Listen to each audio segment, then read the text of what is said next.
ಹೇಗಾಗ್ತಾ ಇದೆ ಶಾಪಿಂಗ್ ಅಂತ ಹೇಳ್ಬಿಟ್ಟು. ಗಣಪತಿ ಗೌರಿ ಹಬ್ಬ ಇರೋದಕ್ಕೆ ಸಿಕ್ಕಾಪಟ್ಟೆ ರಶ್ ಇದೆ ಅಂತ ಹೇಳ್ಬಿಟ್ಟು ನಾವು ಬಂದಿದ್ದಕ್ಕೂ ಅದು ರಶ್ ಇರೋದಕ್ಕೂ ಏನೋ ಗೊತ್ತಿಲ್ಲ. ಬಟ್ ನಾವು ಲಾಸ್ಟ್ ಟೈಮ್ ಒಂದಷ್ಟು ದೇವಸ್ಥಾನ ಈ ಸಲ ಫ್ರೀಯಾಗಂತೂ ಇಲ್ಲ, ಭಯಂಕರ ರಶ್ ಇದೆ. ಎಷ್ಟು ರಶ್ ಇದ್ರೆ ಗಣಪತಿ ಹಬ್ಬ ಸೆಲೆಬ್ರೇಟ್ ಮಾಡಲೇಬೇಕಾ ಅಲ್ಲ?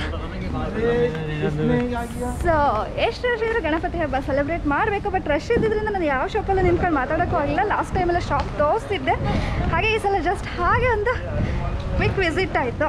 ಬಟ್ ಎಲ್ಲ ಸಿಕ್ಕಾಪಟ್ಟೆ ಕಾಸ್ಟ್ಲಿ ಇದೆ. ನಾರ್ಮಲ್ ಒಂದಿಷ್ಟಿತ್ರ ಗಣಪತಿಗೆ 6,000-7,000 ಇದೆ. ವಿಳ್ಯೆದೆಲೆ ಅಂತೂ ಕೇಳಂಗೆ ಇಲ್ಲ. ವಿಳ್ಯೆದೆಲೆ ಇಲ್ಲಿ ಸಿಗಲಿಲ್ಲ. ವಿಳ್ಯೆದೆಲೆ ಮತ್ತು ಗೌರಿ ಎಳೆ ಸಿಗಲಿಲ್ಲ. ಟ್ರೈ ಮಾಡಿದ್ವಿ ಎಲ್ಲ ಕಡೆ, ಎಲ್ಲೋ ಒಂದು ಕಡೆ ಮಾತ್ರ ಸಿಕ್ತು, ಇಲ್ಲೆಲ್ಲ ಸಿಗಲ್ಲ ವಿಳ್ಯೆದೆಲೆ ಅಂತೆ. ನೋಡೋಣ, ನಾಳೆ ಇನ್ನು ಗಣಪತಿ ಹಬ್ಬ ಫಸ್ಟ್ ಹಬ್ಬ ಮಾಡ್ತಾ ಇರೋದು.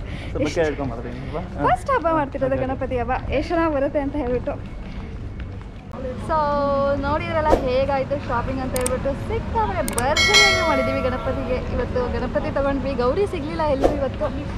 ಇಲ್ಲಿ ಗೌರಿ ಬರಲ್ಲಂತೆ, ಗೌರಿ ಹತ್ರ ಶಿವ ಪಾರ್ವತಿ ಆ ಥರ ಗೌರಿ ಬರೋದು, ಕೂರ್ಸೋ ಗೌರಿ ಬರೋಲ್ಲ. ಮತ್ತು ಎಲ್ಲ ಭಯಂಕರ ಕಾಸ್ಟ್ಲಿ ಇದೆ. ಸಣ್ಣದು ತುಂಬಾ ಕಾಸ್ಟ್ಲಿ ಇದೆ. ಎಷ್ಟು ಕಾಸ್ಟ್ಲಿ ಆದ್ರೇನು ನಮ್ಮ ಹಬ್ಬ ನಾವು ಮಾಡಲೇಬೇಕಲ್ಲ, ಮಾಡ್ತಾಯಿದ್ದೀವಿ.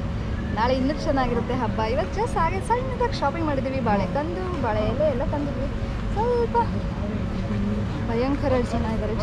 ಸೋಷಿಯಲ್ ಡಿಸ್ಟೆನ್ಸ್ ಇಲ್ಲ, ಏನಿಲ್ಲ. ಮತ್ತು ಇವಾಗ ಸ್ವಲ್ಪ ಟೆಂಪಲ್ ಟೈಮಿಂಗ್ಸ್ ಎಲ್ಲ ಚೇಂಜ್ ಆಗಿದೆ. ನಾನು ಇವಾಗ ನಿಮ್ಗೆ ಯಾವಾಗಲಾದರೂ ಅಪ್ಡೇಟ್ ಮಾಡ್ತೀನಿ ಟೈಮಿಂಗ್ಸ್ ಎಲ್ಲ. ಇವಾಗ ಫುಲ್ ಏನೋ ಅರ್ಲಿ ಮಾರ್ನಿಂಗ್ 6:30 ಇಂದ 7 ಮತ್ತು ಈವ್ನಿಂಗ್ 6:30 ಇಂದ 7 ಇದೆ. ಮತ್ತು ಫ್ರೈಡೇ ಓಪನ್ ಇಲ್ಲ ಅಂತೆಲ್ಲ ಹೇಳ್ತಿದ್ದಾರೆ. ಏನಕ್ಕೆ ಅಂತ ಗೊತ್ತಿಲ್ಲ ಎಕ್ಸಾಕ್ಟಾಗಿ. ಇಲ್ಲಿ ಯಾರು ಕನ್ನಡದವ್ರು ಸಿಕ್ಕಿಲ್ಲ ಇನ್ನೂ. ಬಟ್ ನಾಳೆ ನಮ್ಮ ಫ್ರೆಂಡ್ಸ್ ಎಲ್ಲ ಬರ್ತಾ ಇದ್ದಾರೆ. ಸ್ವಲ್ಪ ಯಾವ ದೇಶದಲ್ಲಿದ್ರೇನೋ ಯಾವ ಊರಲ್ಲಿದ್ರೇನೋ ಗಣಪತಿ ಹಬ್ಬ ಜೋರಾಗೆ ಮಾಡೋದು, ಜೋರಾಗೆ ಮಾಡಬೇಕು ಅಲ್ಲ ಮಗನ? ಅಷ್ಟೇ. ಉಳ್ದಿದ್ದು ನಾಳೆ ನೋಡೋಣ ಹೇಗಿರುತ್ತೆ ಹಬ್ಬ, ಏನೆಲ್ಲ ಅಡುಗೆ ತಿಂಡಿ ಮಾಡಬೇಕು ಅಂತ ಹೇಳ್ಬಿಟ್ಟು.